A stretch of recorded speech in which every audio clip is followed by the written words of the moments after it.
ओम शांति। कलयुग में सर्व मनुष्य आत्माएं अज्ञान अंधियारे में भटक रही हैं और इस अज्ञानता का कारण है बुद्धि की अपवित्रता। और इसीलिए दुनिया में भी जब मनुष्य आत्मा कुछ गलत काम करती है या उसे सही राह की जरूरत होती है तो ज्ञान के सागर शिव बाबा को सभी याद करते हैं। पर संगम युग पर बुद्धिमानों की बुद्धि शिव बाबा हमें श्रेष्ठ से श्रेष्ठ बनाने वाली श्रीमत देते हैं, जिस श्रीमत के आधार पर यदि मनुष्य आत्मा हर कदम कार्य करती है, हर पल, हर संकल्प, हर बोल, प्रत्येक कर्मेंद्रिय से कर्म कराती है, तो मनुष्य आत्मा का भविष्य श्रेष्ठ बन जाता है। परंतु जब तक हम मन मत को, परमत को, जनमत को, शास्त्र मत को नहीं छोड़ते, जब तक बुद्धि की मलिनता खत्म नहीं होती, तब तक ये ईश्वरीय ज्ञान रूपी शेरनी का दूध बर्तन में टिकता नहीं है।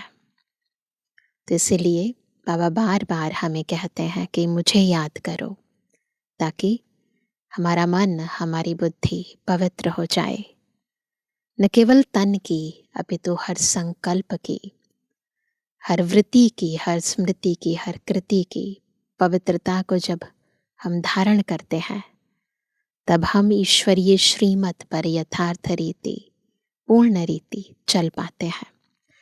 आज की मुरली भी हमें श्रीमत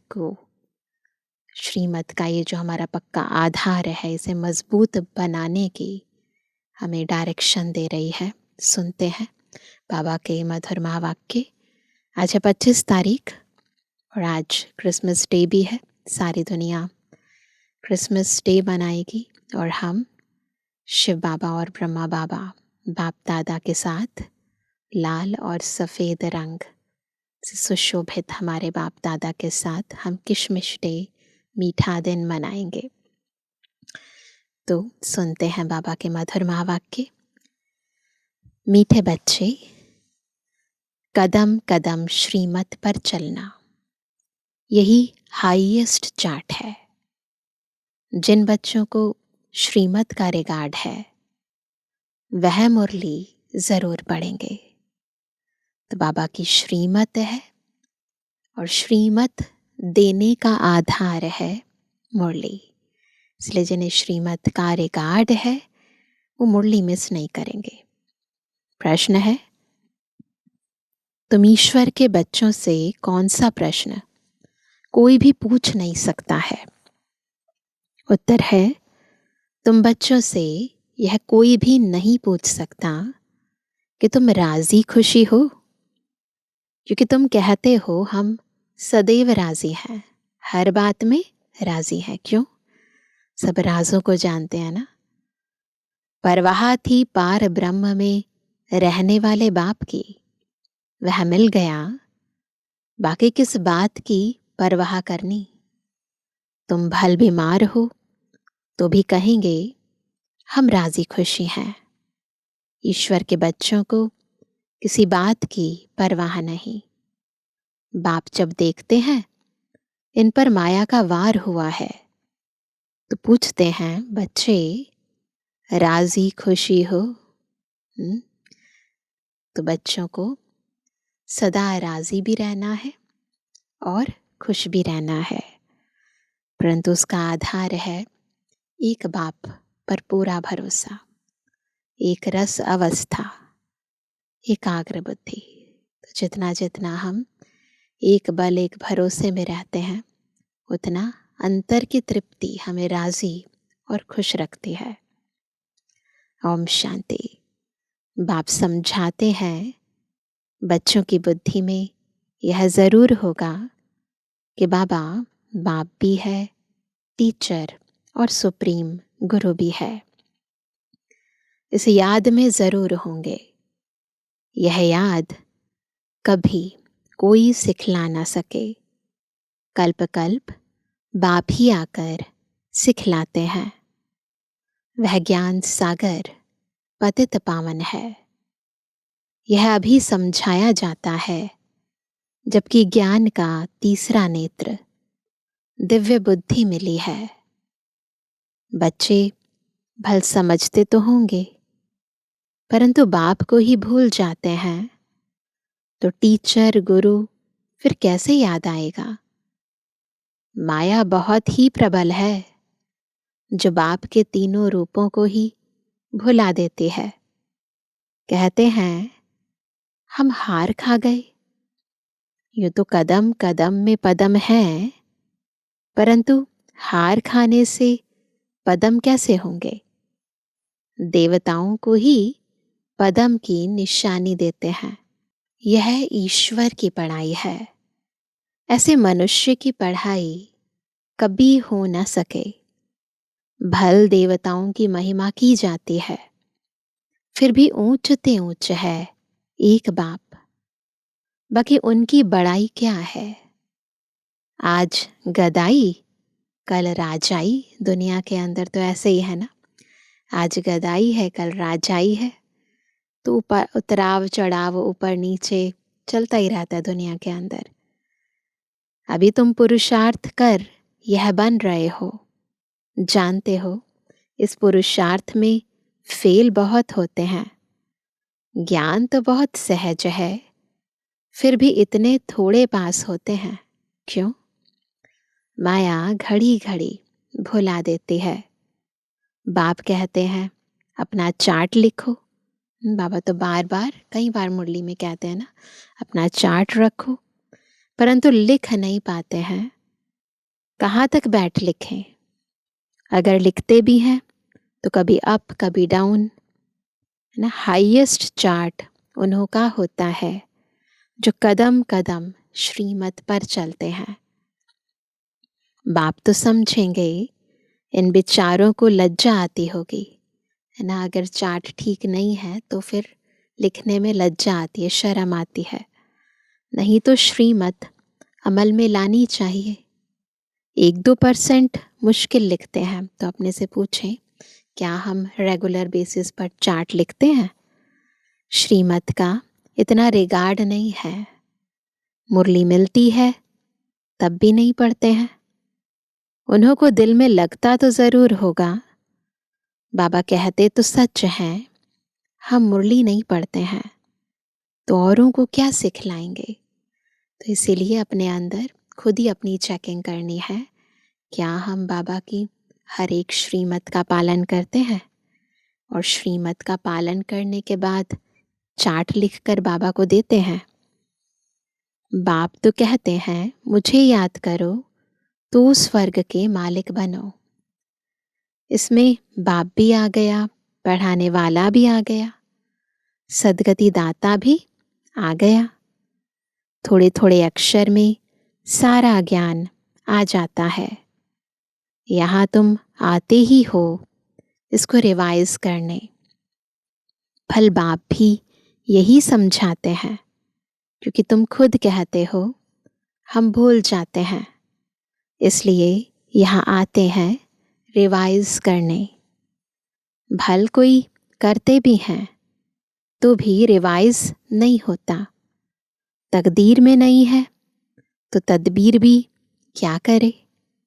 तदबीर कराने वाला तो एक ही बाप है, तो बाबा ही पुरुषार्थ कराता है, परंतु तकदीर भी तो होनी चाहिए ना। इसमें कोई की पास खातरी भी नहीं हो सकती ना, स्पेशल ट्रीटमेंट नहीं दिया जा सकता।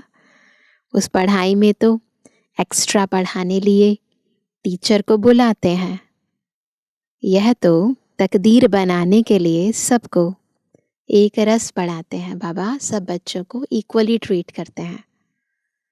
एक एक को अलग अलग कहाँ तक पढ़ाएंगे। कितने ढेर बच्चे हैं उस पढ़ाई में। कोई बड़े आदमी के बच्चे होते हैं, ऑफर करते हैं तो उनको एक्स्ट्रा भी पढ़ाते हैं। आजकल तो सब जगह ट्यूशन लगी हुई है ना। टीचर जानते हैं कि यह डल है, इसलिए पढ़ाकर उनको स्कॉलरशिप लायक बनाते हैं। तो उस पढ़ाई में तो स्पेशल फैसिलिटीज़ दी जा सकती हैं, ट्यूशन दी जा सकती है, परंतु यहाँ ऐसा नहीं है। यह टीचर ऐसा नहीं करते हैं। यह तो सभी को एक जैसा पढ़ाते हैं। एक्स्ट्रा पुरुषार्थ माना टीचर कुछ कृपा करते हैं। भल ऐसे तो पैसे भी लेते हैं, अगर स्पेशल पढ़ाते हैं तो उसके बदले में पैसे लेते हैं। खास टाइम दे पढ़ाते हैं, जिससे वह जास्ती पढ़कर होशियार होते हैं। यह बाप तो सबको एक ही महामंत्र देते हैं। कौन सा है वो महामंत्र? मन मना भव।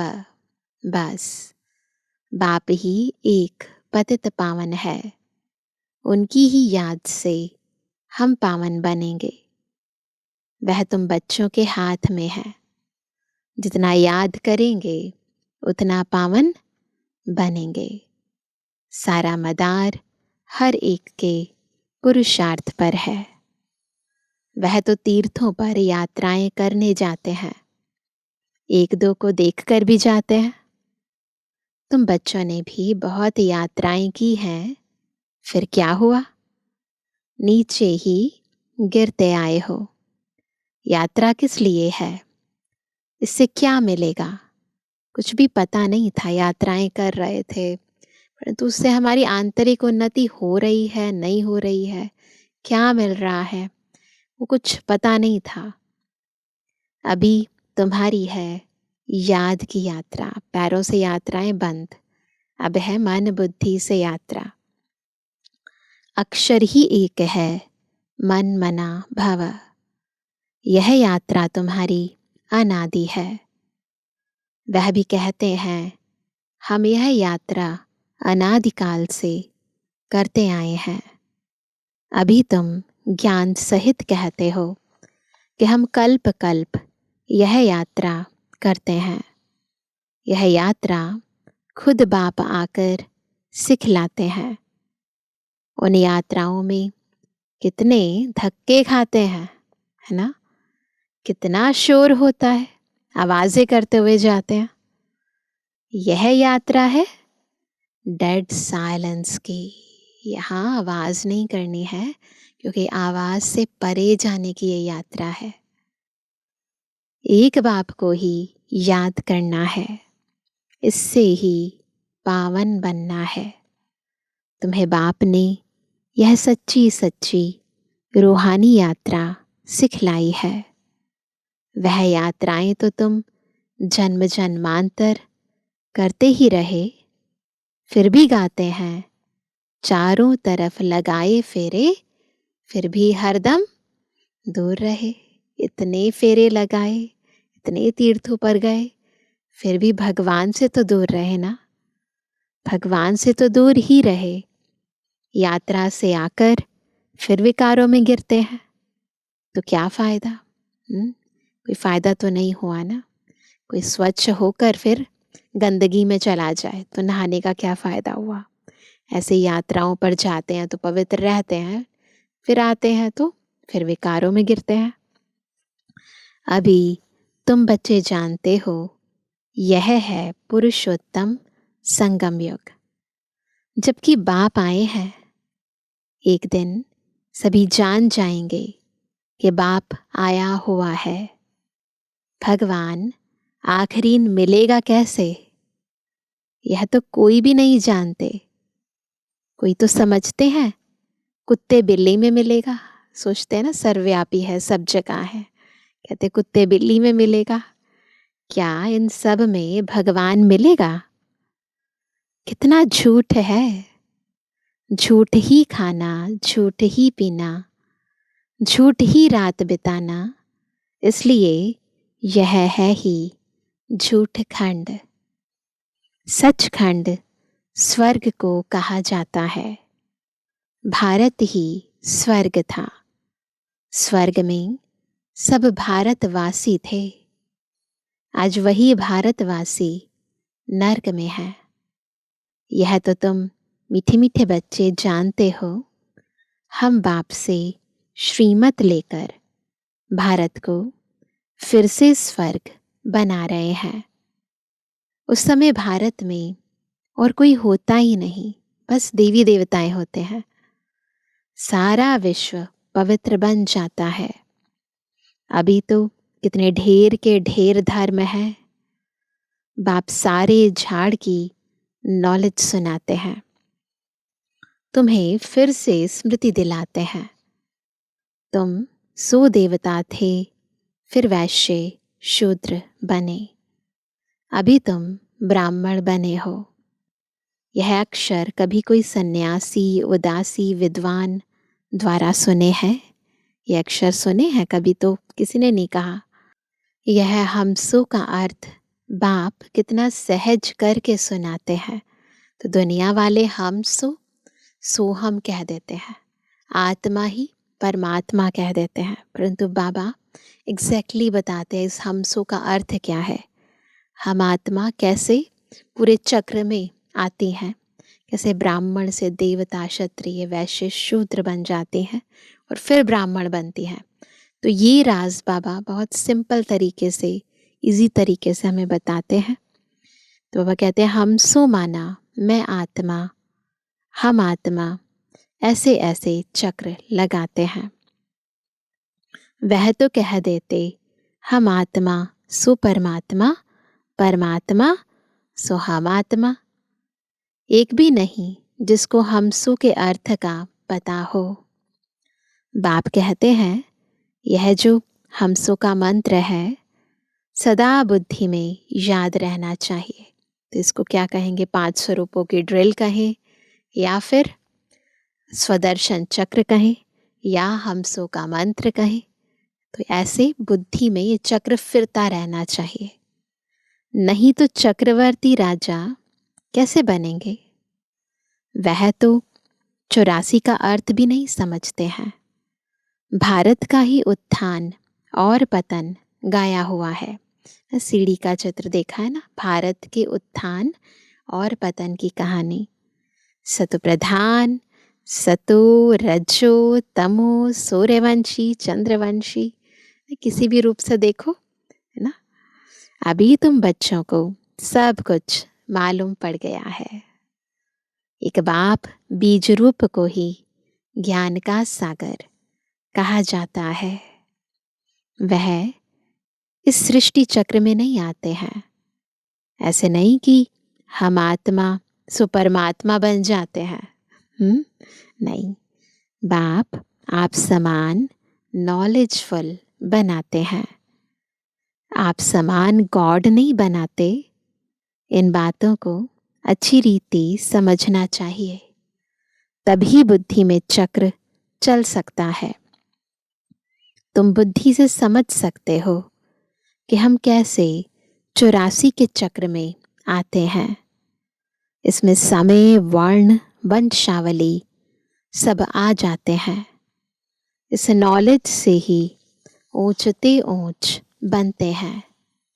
नॉलेज होगी तो औरों को भी देंगे। उन स्कूलों में जब इम्तिहान होता है तो पेपर आदि भराते हैं। पेपर विलायत से आते हैं। जो विलायत में पढ़ते होंगे उनमें भी कोई बड़ा एजुकेशन मिनिस्टर होगा तो जांच करते होंगे। यहाँ तुम्हारे पेपर्स की कौन जांच करेगा? कौन जांच करेगा? सुप्रीम टीचर बैठकर पढ़ा रहे हैं, हम स्टूडेंट हैं, एग्ज़ाम्स तो आते हैं, तो हमारे पेपर की जांच कौन करेगा? कौन करेगा? हम खुद ही करेंगे ना। तो बाबा कहते तुम खुद ही करेंगे। खुद जो चाहिए सो बनो। पढ़कर जो पद बाप से चाहो वह ले लो। खुद ही देखो कहाँ तक हमने ज्ञान को धारण किया है। अपनी चेकिंग करो और फिर उसके अनुसार ही अपना पद निर्धारित कर लो। तो बाबा कहते हैं पढ़कर जो पद बाप से चाहो वह ले लो।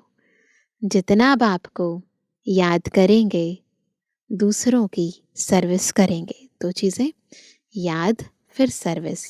उतना ही फल मिलेगा। उन्हें सर्विस करने की फिक्र रहेगी कि राजधानी स्थापन हो रही है तो प्रजा भी तो चाहिए ना। वहाँ वजीर आदि की दरकार नहीं रहती। यहाँ तो जब अक्ल कम होता है तब वजीर की दरकार होती है। तो अभी तो देखो कितने वजीर हैं, इतने सारे मंत्री हैं ना। यहाँ बाप के पास भी राय लेने आते हैं।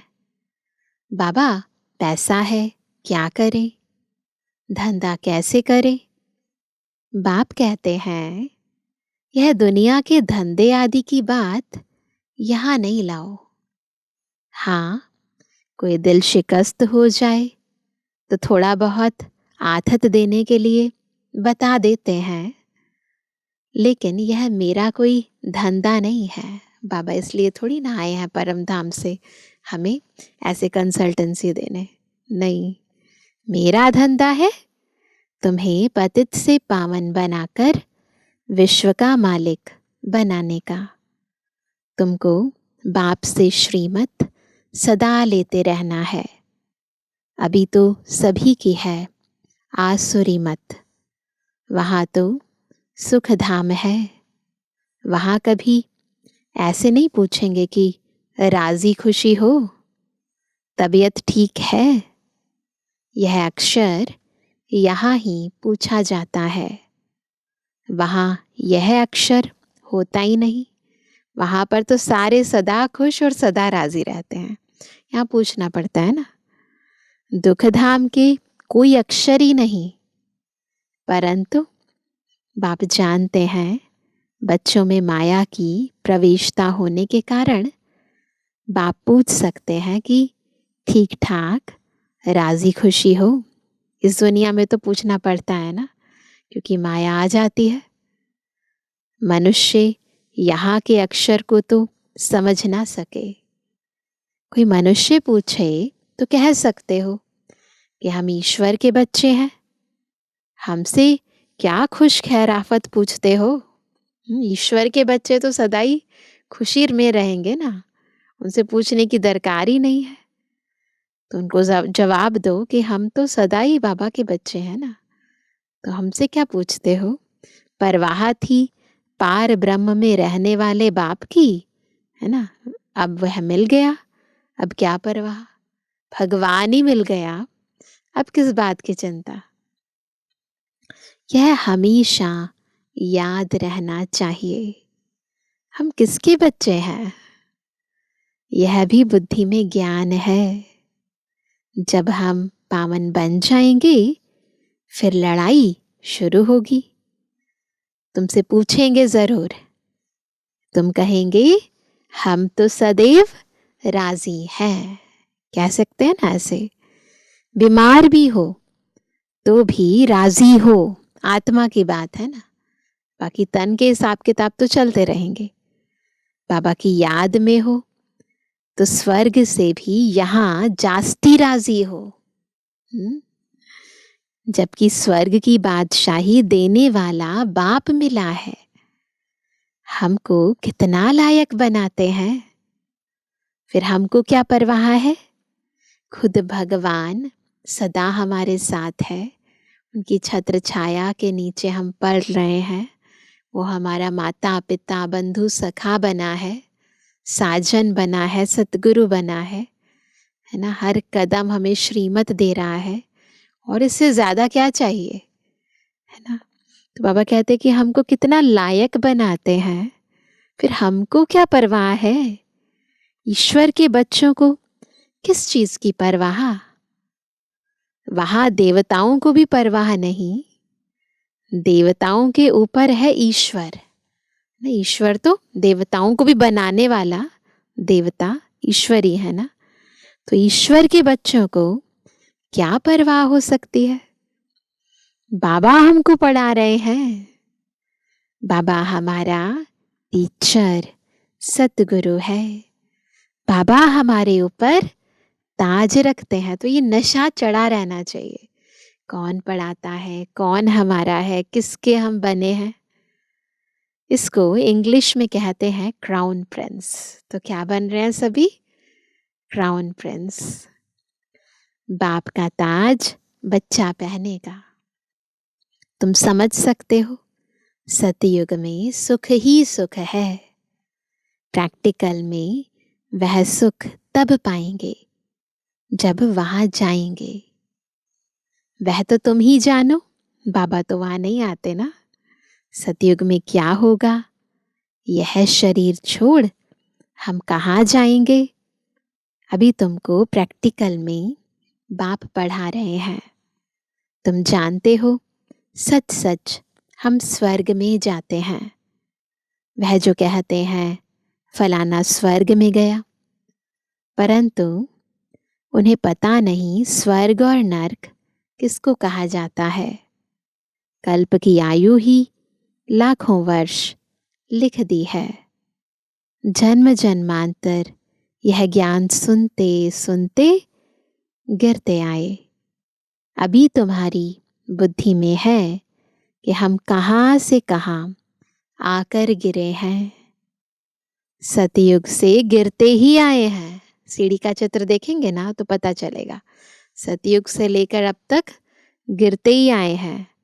अभी हम इस पुरुषोत्तम संगम युग पर पहुंचे हैं।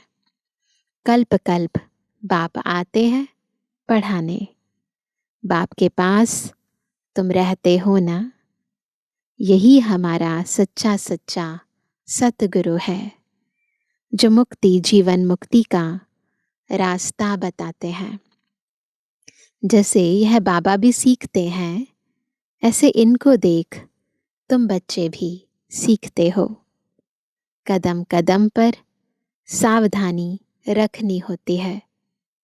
मनसा वाचा कर्मणा बहुत शुद्ध रहना है। अंदर कोई भी गंदगी नहीं होनी चाहिए। बाप को घड़ी घड़ी बच्चे भूल जाते हैं। बाप को भूलने से बाप की शिक्षा भी भूल जाते हैं। हम स्टूडेंट हैं, यह भी भूल जाते हैं। है बहुत सहज, बाप की याद में ही करामात है। इस ईश्वरीय याद में बहुत सा जादू भरा है। ऐसी करामात और कोई भी बाप सिखला ना सके। इस करामात से ही तमो प्रधान से सतो प्रधान बनते हैं। तुम बच्चे जानते हो, शिव बाबा ने ब्रह्मा द्वारा आदि सनातन देवी देवता धर्म की स्थापना की है। जो धर्म सतयुग और त्रेता आधा कल्प चलता है। फिर दूसरे धर्म वाले बाद में वृद्धि को पाते हैं। जैसे क्राइस्ट आया, पहले तो बहुत थोड़े थे। जब बहुत हो जाए तब राजाई कर सके। क्रिश्चियन धर्म अभी तक है, वृद्धि होती रहती है। वे जानते हैं कि क्राइस्ट द्वारा हम क्रिश्चियन बने हैं। आज से 2000 वर्ष पहले क्राइस्ट आया था। अब वृद्धि हो रही है। क्रिश्चियन कहेंगे हम क्राइस्ट के हैं। पहले एक क्राइस्ट आया, फिर उनका धर्म स्थापन होता है, वृद्धि होती जाती है। 1 से 2, 2 से 4, फिर ऐसे वृद्धि होती जाती है। अभी देखो क्रिश्चियन का झाड़ कितना हो गया है। फाउंडेशन है देवी देवता घराना। इसलिए ब्रह्मा को ग्रेट ग्रेट ग्रैंडफादर कहा जाता है। परंतु भारतवासियों को यह भूल गया है कि हम परम पिता परमात्मा शिव के डायरेक्ट बच्चे हैं। क्रिश्चियन भी समझते हैं आदि देव होकर गए हैं। एडम ईव को वो भी मानते हैं, जिसकी यह मनुष्य वंशावली है। बाकी वह मानेंगे तो अपने क्राइस्ट को ही। क्राइस्ट को, बुद्ध को फादर समझते हैं। सिजरा है ना, जिसे क्राइस्ट का यादगार क्रिश्चियन देश में है। वैसे तुम बच्चों ने यहाँ तपस्या की है, तब तुम्हारा ही यादगार यहाँ कहाँ आबू में है। तो यहाँ पर मधुबन में सभी तपस्या करते हैं, इसीलिए दिलवारा टेम्पल जो हमारी तपस्या का यादगार है वो भी यहाँ बना हुआ है। तो इसलिए बाबा चाहते हैं कि जैसे वो लोग अपने धर्म में पक्के हैं, अपने धर्म पिता को याद करते हैं, वैसे हमें भी हर पल बाबा की श्रीमत पर चलना है और बाबा को याद करना है। अच्छा, मीठे मीठे सर्व से एबल आज्ञाकारी बच्चों पर माता पिता बाप दादा का याद। Good morning. रूहानी बच्चों की रूहानी बाप दादा को गुड मॉर्निंग, नमस्ते नमस्ते नमस्ते। धारणा के लिए मुख्य सार। पहला, डेड साइलेंस की सच्ची सच्ची रूहानी यात्रा करनी है। तो ऐसी यात्रा बिल्कुल मन बुद्धि को साइलेंस में रखकर ऊपर सूक्ष्मतन फिर परम धाम लेकर जाना है। तो ये रूहानी यात्रा करनी है। हमसु का मंत्र सदा याद रखना है, तब चक्रवर्ती राजा बनेंगे। तो एक याद की यात्रा, फिर उसके बाद स्वदर्शन चक्र। दूसरा, मनसा वाचा कर्मणा, बहुत शुद्ध रहना है। मन भी शुद्ध, वाणी भी शुद्ध और कर्म भी शुद्ध, पवित्रता अपनानी है। अंदर कोई भी गंदगी ना हो। कदम कदम पर सावधानी रखनी है। श्रीमत का रिगार्ड रखना है। वरदान है, निर्माणता के गुण को धारण कर सबको सुख देने वाले सुख देवा सुख स्वरूप भव। कैसे बनेंगे सुख देवा सुख स्वरूप? जब निर्माणता के गुण को धारण करेंगे और सबको सुख देंगे। आप महान आत्माओं की निशानी है निर्माणता। जितना निर्माण बनेंगे उतना सर्व द्वारा मान प्राप्त होगा। तो निर्माणता का गुण, विनम्रता का गुण मनुष्य आत्मा को मान सम्मान दिलाता है। जो निर्माण है वह सबको सुख देंगे। जहाँ भी जाएंगे, जो भी करेंगे वह सुखदायी होगा। तो जो भी संबंध संपर्क में आए वह सुख की अनुभूति करे। इसलिए आप ब्राह्मण आत्माओं का गायन है। सुख के सागर के बच्चे, सुख स्वरूप सुख देवा। तो सबको सुख देते और सुख लेते चलो। कोई आपको दुख दे तो लेना नहीं। याद रखना, अगर ले लिया तो दुखी हो जाएंगे और खुद दुखी हो गए तो फिर सुख कैसे देंगे। इसलिए कोई दुख दे भी तो लेना नहीं है। सुखदाता के बच्चे हैं, सुख देवा है और सुख ही लेना है। दुख कोई दे तो भी नहीं। स्लोगन है, सबसे बड़े ज्ञानी वह हैं जो आत्म अभिमानी रहते हैं। तो यही ज्ञान का प्रत्यक्ष स्वरूप है सोल कॉन्शियस स्टेज। भी सुनते हैं आज का अव्यक्त इशारा। संगम युग है ही संतुष्टता का युग। तो संतुष्ट रहो और सबको संतुष्ट करो। आपस में कभी कोई खिटखिट ना हो, क्योंकि माला बनती है संबंध से। अगर दाने से संपर्क नहीं हो तो माला नहीं बन सकती। तो माला के मणके हैं, इसलिए संबंध संपर्क में भी सदा संतुष्ट रहना और संतुष्ट करना। आप सभी परिवार वाले हो। परिवार का अर्थ ही है संतुष्ट रहना और संतुष्ट करना। तो ये दोनों चीज़ें पक्का कर लो। संतुष्ट रहना भी है और संतुष्ट करना भी है। अच्छा, ओम शांति।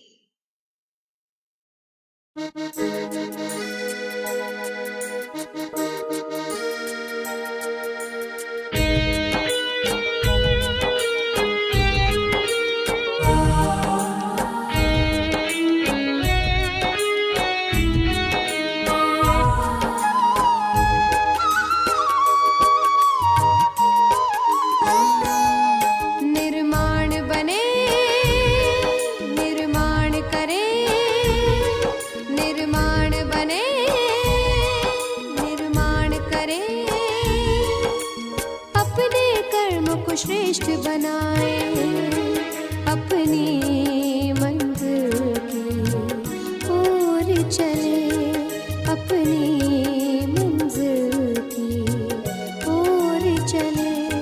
विश्वकर्मा सा जीवन बनाए, आओ साथियों आओ, गीत खुशी के गाओ, आओ साथियों आओ, गीत खुशी के गाओ। कदम से कदम मिलाओ, दुख दर्द सबके मिटाओ। निर्माण बने, निर्माण करें, अपने कर्म को श्रेष्ठ बनाए।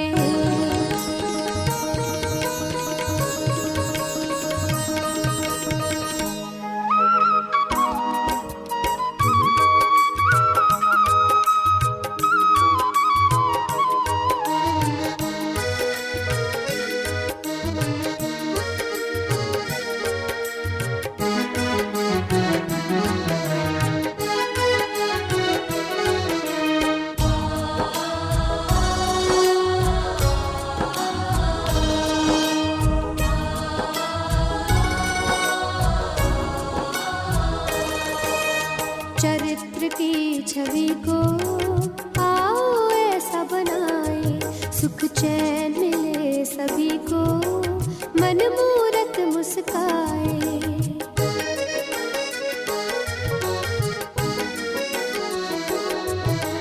चरित्र की छवि को आओ ऐसा बनाए, सुख चैन मिले सभी को, मन मूरत मुस्काए। सीधी सादी जिंदगी हो सादगी भरी, वाणी से करे कमाल ऐसी जादूगरी। आओ साथियों आओ, गीत खुशी के गाओ, आओ साथियों आओ, गीत खुशी के गाओ। कदम से कदम मिलाओ, दुख दर्द सबकी मिटाओ। निर्माण बने, निर्माण करें, अपने कर्म को श्रेष्ठ बनाए।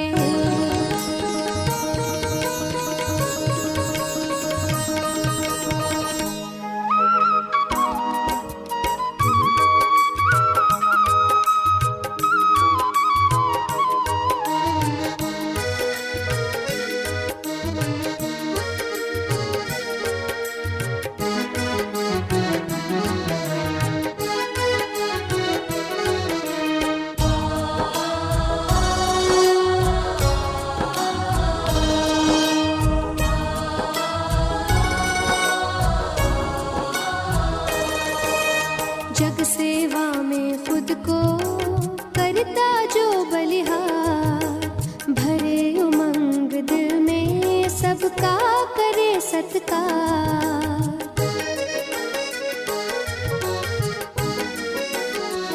हो जग सेवा में खुद को करता जो बलिहार, भरे उमंग दिल में सबका करे सत्कार। सबका करे उपकार, वो दे रूहानी प्यार, सब कुछ समय पे वो करे, करे ना इंतजार। आओ साथियों आओ, गीत खुशी के गाओ, आओ साथियों आओ, गीत खुशी के गाओ। कदम से कदम मिलाओ, दुख दर्द सबकी मिटाओ। निर्माण बने, निर्माण करें, निर्माण बने, निर्माण करें, अपने कर्म को श्रेष्ठ बनाए।